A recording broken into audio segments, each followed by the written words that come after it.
Market में दोस्तों closing मिली है प्रेशर के साथ में, निफ्टी और निफ्टी बैंक नीचे गए हैं। ठीक है, यूएसडी भी आज थोड़ा सा कमजोर रहा रुपीस के कंपैरिजन में, which is good. Mid cap और स्मॉल कैप थोड़े चले हैं आज।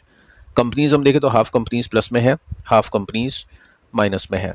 साथ में सेक्टर्स को देख लेते हैं, रियल्टी, ऑटोमोबाइल, मेटल, फार्मा, ये प्लस में थे। बाकी जो मेजर होल्ड करते हैं निफ्टी को या फिर म्यूचुअल फंड्स को, पोर्टफोलियोज को, जिसमें आईटी आते हैं, बैंक्स आते हैं, कंजप्शन आते हैं, ये कुछ खास नहीं कर पाए।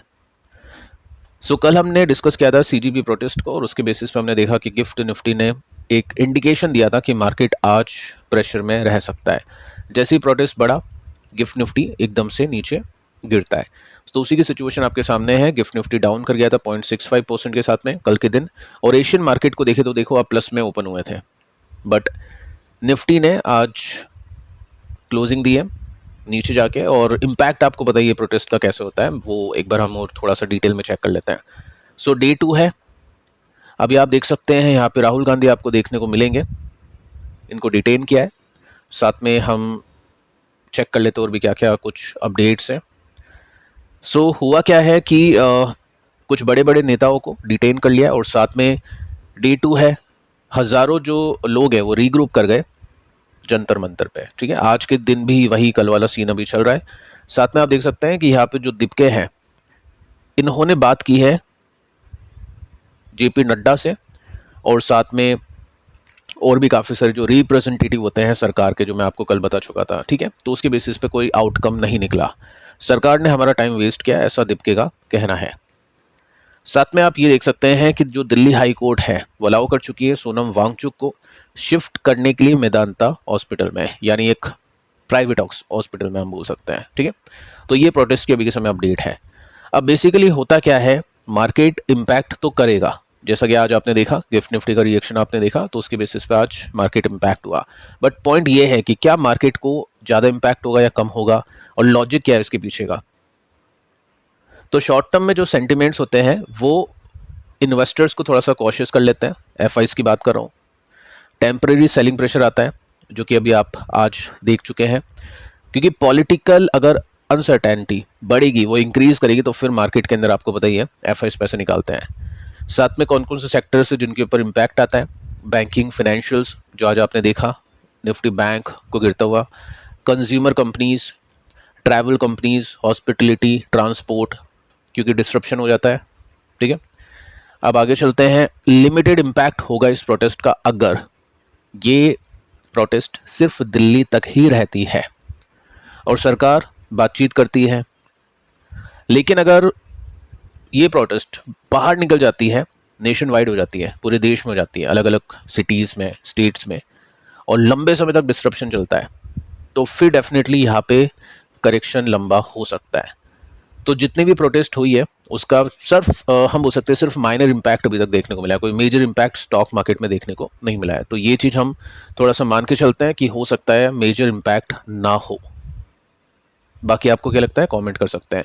फिलहाल आप देखोगे तो मार्केट अभी बिल्कुल न्यूट्रल है, ना ही ऊपर जाने के लिए तैयार है ना ही नीचे। और ये चार्ट के अंदर आप सिंपली नोट कर सकते हैं कि यहाँ पे मार्केट अभी कई दिनों से एक ही रेंज के अंदर परफॉर्म कर रहा है।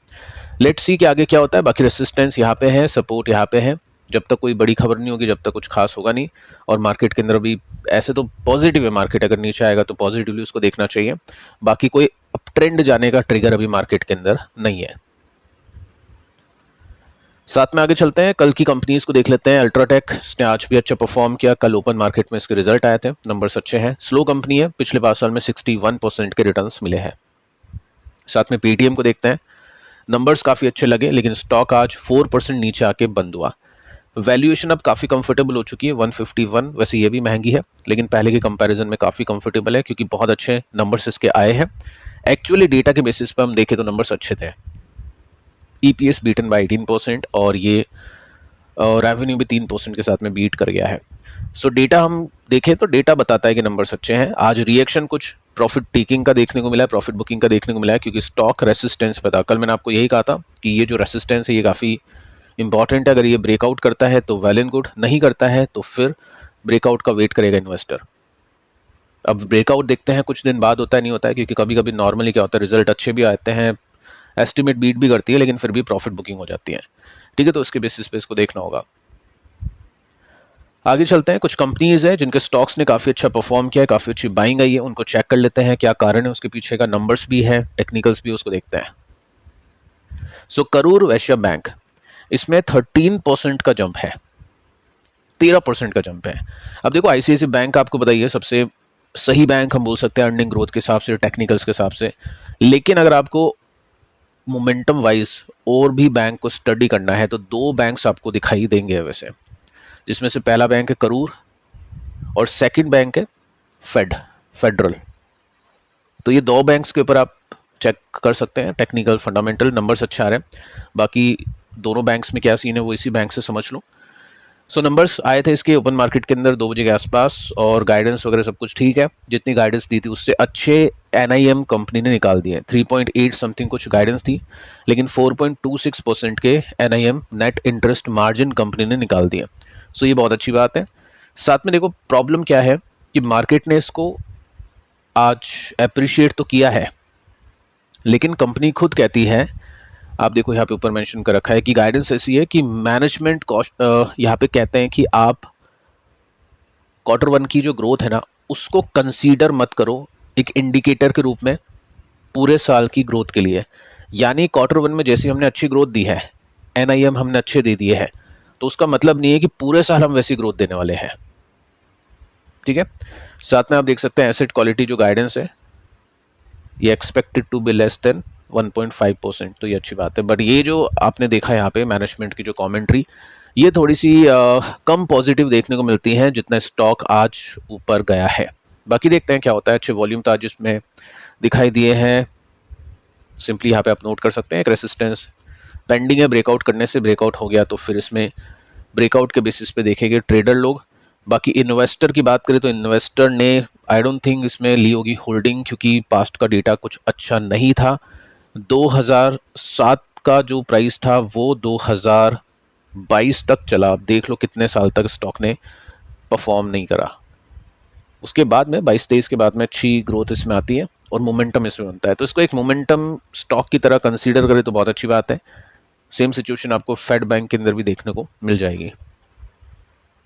आगे चलते हैं, डेटा पैटर्न अच्छे परफॉर्मेंस के साथ में यहाँ पे क्लोजिंग 6% की तेजी बनी है।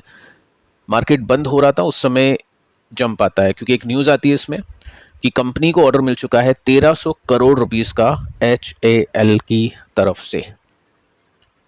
सो ऑर्डर ड्रिवन कंपनी है। स्टॉक अभी वैसे भी वीकली चार्ट पे अच्छा कर रहा है, ये सपोर्ट टू रेसिस्टेंस चल रहा है, तो कुछ खास डिस्काउंट नहीं है। नंबर्स देखते हैं नंबर्स कैसे आते हैं, क्योंकि ऑर्डर इन कंपनीज को मिल जाते हैं बट उसको पूरा करना काफ़ी इंपॉर्टेंट है सही मार्जिन के साथ में। अगर मार्जिन कम हो जाते हैं, खर्चा ज़्यादा आता है, तो फिर मतलब नहीं होता है, स्टॉक ऊपर नहीं जाता है, चाहे ऑर्डर बुक इनकी कितनी भी बड़ी क्यों ना हो। गैब्रियल, कल बातचीत की हमने की थी इसको लेकर, 6% की तेजी बन गई। इंटरेस्टिंग ये है कि रिजल्ट आने से पहले ही बन गया। आज इसके रिजल्ट है और शायद अभी तक आ भी गए होंगे, क्योंकि 7:30-8 बजे तक इसके रिजल्ट आए नहीं थे और इसने वीकली चार्ट के ऊपर एक ब्रेकआउट कर दिया है। पिछले ब्रेकआउट्स इसके काफ़ी सक्सेसफुल गए हैं, और जो भी ब्रेकआउट ट्रेड लेते हैं ना, वो एक चीज़ हमेशा ध्यान रखो, स्टॉप लॉस आपके पास में जरूर होना चाहिए। एंट्री करने से पहले एग्जिट का प्लान होना चाहिए। अगर ये प्लान नहीं हुआ तो फिर आपका रिस्क मैनेजमेंट सही नहीं है, और हो सकता है किस्मत की वजह से कुछ आपको अच्छा मिल जाए, अच्छे रिटर्न्स मिल जाए, बट हमेशा ऐसा नहीं होगा, क्योंकि हमेशा किस्मत काम नहीं करती है। तो रिस्क मैनेजमेंट ही काम करेगा और वो आपका होना चाहिए, स्टॉप आपके पास में होना चाहिए। काफ़ी लोग इस स्टॉप रेसिस्टेंस के थोड़ा सा नीचे लेके चलते हैं और वही स्टॉप होना चाहिए। इसके बाद में आगे चलते हैं, टीवीएस मोटर्स, इसने भी काफ़ी अच्छा परफॉर्म किया, 6% की तेजी बनी, और इसमें भी एकदम से तेजी आती है 2 बजे के आसपास, क्योंकि इसके रिजल्ट आए थे, रिजल्ट अच्छे हैं। प्रॉफिट के मार्जिन भी आप देख सकते हैं अच्छी तरह से ग्रो कर चुके हैं। एस्टिमेट हम देखें तो 10 बिलियन की एस्टिमेट थी प्रॉफिट की, लेकिन 12 बिलियन के है, तो बहुत अच्छे रिजल्ट हम इसमें देख सकते हैं। स्टॉक ने पहले भी काफ़ी अच्छी परफॉर्मेंस दिए हैं, इन्वेस्टर्स को बहुत अच्छे रिटर्न्स दिए सेगमेंट के अंदर, तो यहाँ पे जो तेजी का पेस था वो काफ़ी अच्छा था। ये वीकली चार्ट है, 22, 23, 24, 25 तक बहुत अच्छे रिटर्न्स बने, हर साल पैसा बना है इसके अंदर। 24, 25 अच्छा नहीं गया, उसके बाद में फिर 25, 26 थोड़ा सा डिसेंट गया, अभी हम यहाँ पे हैं। तो ये जो पैटर्न आपको बता रहा है कि तेजी का जो पेस है ना वो अब स्लो हो चुका है, यानी ये तेजी एक्सपेक्ट अभी नहीं करनी चाहिए। तो ब्रेकआउट पिछली बार हुआ था, हाँ, तो कुछ गेन बन गए थे। अगर यहाँ पे ब्रेकआउट करता है तो कुछ और गेन बनने की एक्सपेक्टेशन हम यहाँ पे कर सकते हैं। तो इस तरह से इस कंपनी को चेक करना चाहिए। अच्छी कंपनी, अच्छी ग्रोथ फेज में है बाकी कंपनीज के कंपैरिजन में। सो पिछले वीडियोस आप चेक कर लेना अगर आपने मिस कर दिया है तो, क्योंकि यहाँ पे भी काफ़ी सारी कंपनीज है, स्टॉक्स है। मिलते हैं नेक्स्ट वीडियो में, तब तक के लिए बाय बाय।